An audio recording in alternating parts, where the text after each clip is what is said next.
নিয়ে আলোচনা করি।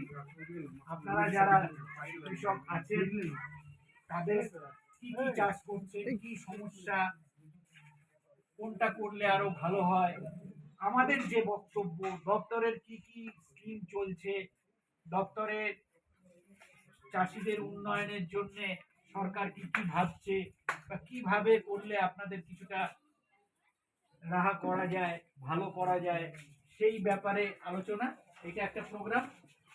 আর একটা প্রোগ্রাম হচ্ছে বিভিন্ন যে আমাদের দপ্তরের সরকারি কাজকর্ম আছে, তার মধ্যে একটা কাজকর্ম হচ্ছে, একটা প্রোগ্রাম হচ্ছে যে বিনামূল্যে কিছু হাইব্রিড জাতি ভালো সবজির বীজ বিতরণ।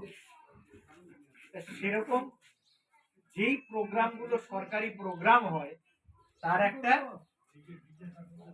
যে খরচ আছে, তাই তো? এই যে আমরা অত দূর থেকে গাড়ি করে এসেছি, তারপরে এখানে কিছু জিনিসপত্র আমরা দেওয়ার ব্যবস্থা করছি, বা যাই কিছু খাওয়া দাওয়ার ব্যবস্থা হচ্ছে, এইটা টোটাল একটা সরকারি খরচ আছে, অ্যালটমেন্ট আছে।